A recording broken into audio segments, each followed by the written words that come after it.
ನಮಸ್ಕಾರ ಸ್ನೇಹಿತರೆ. ಭಾರತ ಒಂದು ಕಾಲದಲ್ಲಿ ವಿಶ್ವದ ಅತ್ಯಂತ ಶ್ರೀಮಂತ ದೇಶವಾಗಿತ್ತು. ಕಾರಣ ಇಲ್ಲಿನ ನಾಗರಿಕತೆ, ಇಲ್ಲಿನ ಸಂಸ್ಕೃತಿ ಹಾಗೂ ಇಲ್ಲಿನ ದೇವಾಲಯಗಳು. ಇದೇ ಕಾರಣದಿಂದ ಪರಕೀಯರು ಪದೇ ಪದೇ ನಮ್ಮ ದೇವಸ್ಥಾನಗಳ ಮೇಲೆ ದಾಳಿ ಮಾಡಿದ್ದು ಉಂಟು. ನಮ್ಮ ದೇವಸ್ಥಾನಗಳು ಎಷ್ಟು ಸೌಂದರ್ಯದಿಂದ ತುಂಬಿದೆಯೋ ಅಷ್ಟೇ ನಿಗೂಢತೆ ಹಾಗೂ ರಹಸ್ಯಗಳನ್ನು ಕೂಡ ಅಡಗಿಕೊಂಡಿದೆ.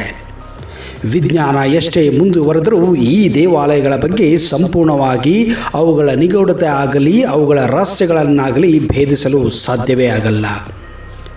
ಬನ್ನಿ ಸ್ನೇಹಿತರೆ, ಇವತ್ತಿನ ಈ ವಿಡಿಯೋದಲ್ಲಿ ನಿಮಗೆ ಇಂತಹ ಹಲವಾರು ರಹಸ್ಯಗಳನ್ನು ಅಥವಾ ನಿಗೂಢತೆಗಳನ್ನು ಹೊಂದಿರುವ ದೇವಸ್ಥಾನಗಳ ಮೇಲೆ ಫೋಕಸ್ ಮಾಡೋಣ. ಒಂದು ವೇಳೆ ನೀವು ಈ ಚಾನಲನ್ನು ಇನ್ನೂ ಸಬ್ಸ್ಕ್ರೈಬ್ ಮಾಡದೇ ಇದ್ದರೆ ದಯವಿಟ್ಟು ಈಗಲೇ ಸಬ್ಸ್ಕ್ರೈಬ್ ಮಾಡಿ, ಜೊತೆಗೆ ಬೆಲ್ ಐಕನ್ ಕೂಡ ಪ್ರೆಸ್ ಮಾಡಿ.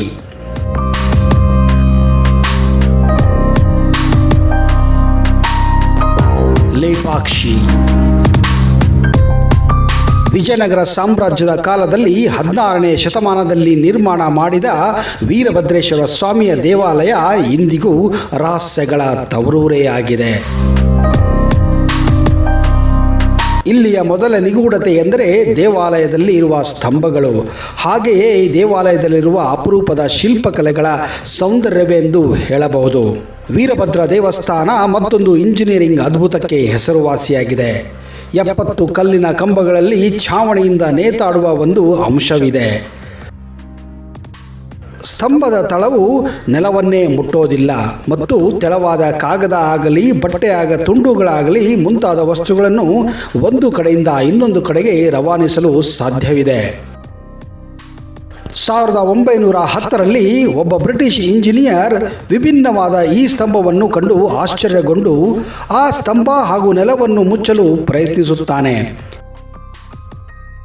ಇದರಿಂದ ಆ ದೇವಾಲಯದ ಕಟ್ಟಡಗಳು ಛಿದ್ರವಾಗಲು ಪ್ರಾರಂಭಿಸಿದ್ದನ್ನು ಗಮನಿಸಿ ಆ ಕೆಲಸವನ್ನು ಅರ್ಧಕ್ಕೆ ಕೈಬಿಡಲು ನಿರ್ಧಾರ ಮಾಡುತ್ತಾನೆ.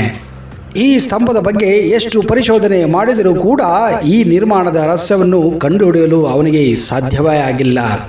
ಹೋಗಲಿ, ಅವನಿಗೆ ಬಿಡಿ, ಇಲ್ಲಿಯವರೆಗೂ ಸಹಿತ ಆ ಸ್ತಂಭದ ರಹಸ್ಯವನ್ನು ಕಂಡುಹಿಡಿಯಲು ಸಾಧ್ಯವೇ ಆಗಿಲ್ಲ. ಯಾಕೆ ಅದು ಛಾವಣಿಯಿಂದ ತೇಲುತ್ತದೆ ಎನ್ನುವುದಕ್ಕೆ ಇಲ್ಲಿಯವರೆಗೂ ಗೊತ್ತಾಗಲು ಆಗಲೇ ಇಲ್ಲ. ಆಂಧ್ರ ಪ್ರದೇಶದ ಅನಂತಪುರ ಜಿಲ್ಲೆಯ ಸಣ್ಣ ಐತಿಹಾಸಿಕ ಹಳ್ಳಿಯಾದ ಲೇಪಾಕ್ಷಿ ಹಿಂದೂಪುರದಿಂದ 15 ಕಿಲೋಮೀಟರ್ ದೂರದಲ್ಲಿದ್ದರೆ ರಾಜ್ಯದ ರಾಜಧಾನಿ ಬೆಂಗಳೂರಿನಿಂದ 120 ಕಿಲೋಮೀಟರ್ ದೂರದಲ್ಲಿದೆ. ಮಹಾಭಾರತೀಯ ಮಹಾಕಾವ್ಯ ರಾಮಾಯಣದಲ್ಲಿ ಲೇಪಾಕ್ಷಿ ಗ್ರಾಮವು ಮಹತ್ವದ ಸ್ಥಾನವನ್ನು ಹೊಂದಿದೆ.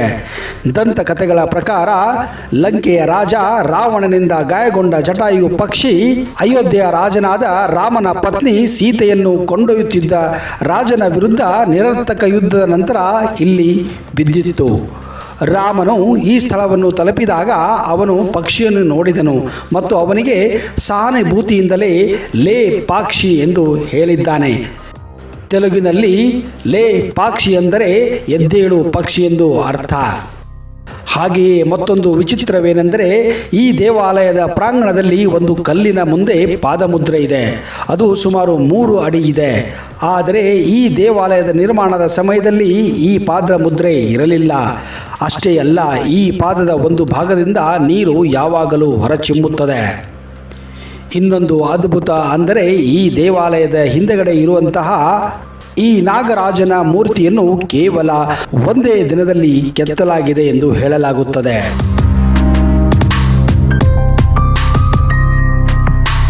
ಕೋನಾರ್ಕ್ ಸೂರ್ಯ ದೇವಾಲಯ. ಕೋನಾರ್ಕ್ ಸೂರ್ಯ ದೇವಾಲಯವನ್ನು ಕ್ರಿಸ್ತಿಶಕ 1236ರಿಂದ 1264 ಮಧ್ಯಭಾಗದಲ್ಲಿ ಗಂಗರ ವಂಶಕ್ಕೆ ಸೇರಿದ ಲಾಂಗೂರ ನರಸಿಂಹ ಎಂಬ ರಾಜನು ನಿರ್ಮಿಸಿದನೆಂದು ಇಲ್ಲಿನ ಆಧಾರದ ಮೂಲಕ ದೊರೆಯುತ್ತದೆ. ಈ ದೇವಾಲಯವನ್ನು 7 ಕುದುರೆ ಹಾಗೂ 24 ಚಕ್ರಗಳನ್ನು ಹೊಂದಿರುವ ರಥದ ಮಾದರಿಯಲ್ಲಿ ನಿರ್ಮಿಸಲಾಗಿದೆ. ಆದರೆ ಈ ದೇವಾಲಯದಲ್ಲಿ ಕೆಲವು ಭಾಗಗಳನ್ನು 18ನೇ ಶತಮಾನದಲ್ಲಿ ಮುಸ್ಲಿಂ ದಾಳಿಕೋರರು ಭಿನ್ನ ಮಾಡಿದರು ಎಂದು ಚರಿತ್ರೆಗಾರರು ಹೇಳುತ್ತಾರೆ. ಈ ಭಿನ್ನವಾದ ಸ್ಥಳಗಳಲ್ಲಿ ಸುಮಾರು 58 ಟನ್ಗಳಷ್ಟು ಅಯಸ್ಕಾಂತ ಇತ್ತು ಎಂದು ಹೇಳುತ್ತಾರೆ. ಇಲ್ಲಿರುವ ಒಂದು ಅದ್ಭುತವಾದ ಮೂರ್ತಿಯನ್ನು ಮುಸ್ಲಿಂ ದಾಳಿಕೋರರು ಭೇದ ಮಾಡಿದಾಗ ಇಲ್ಲಿಂದ ಸುಮಾರು ಅರ್ಧ ಕಿಲೋಮೀಟರ್ ದೂರದವರೆಗೆ ಅದನ್ನು ಎತ್ತಿಕೊಂಡು ಹೋಗಿ ಬೀಸಾಕಿದ್ದಾರೆ.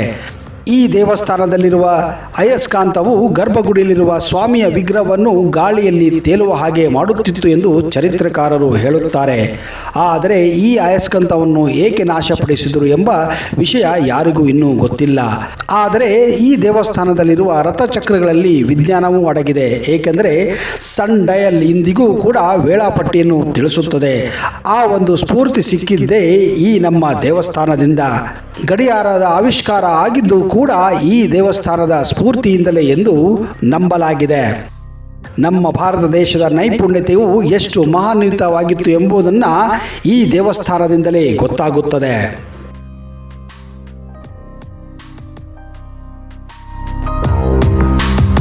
ಕೈಲಾಸ ದೇವಸ್ಥಾನ ಮಹಾರಾಷ್ಟ್ರದ ಎಲ್ಲೋರ ಗುಹೆಗಳಲ್ಲಿದೆ ಕೈಲಾಸ ದೇವಸ್ಥಾನ.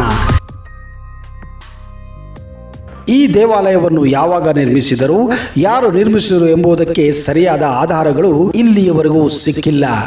ಕೆಲವು ಇತಿಹಾಸಕಾರರ ಪ್ರಕಾರ ಕ್ರಿಸ್ತಶಕ 6ನೇ ಶತಮಾನದಲ್ಲಿ ಈ ದೇಶವನ್ನು ಆಳಿದ ರಾಷ್ಟ್ರಕೂಟ ಸಾಮ್ರಾಜ್ಯಕ್ಕೆ ಸೇರಿದ ರಾಜರು ನಿರ್ಮಿಸಿರಬಹುದೆಂದು ಊಹಿಸಲಾಗಿದೆ ಅಷ್ಟೇ.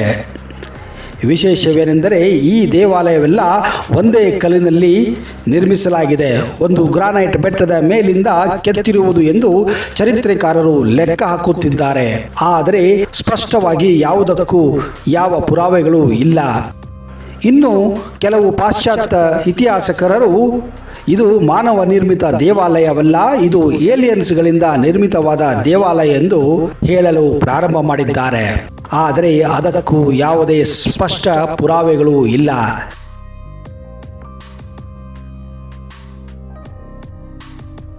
ಕೈಲಾಸ ದೇವಾಲಯ ಪ್ರಪಂಚದಲ್ಲಿ ಏಕಶಿಲಾ ಫಲಕದಿಂದ ನಿರ್ಮಿತವಾದ ಒಂದು ಅದ್ಭುತ ಕಲಾಕೃತಿಯ ದೇವಸ್ಥಾನವಾಗಿದೆ.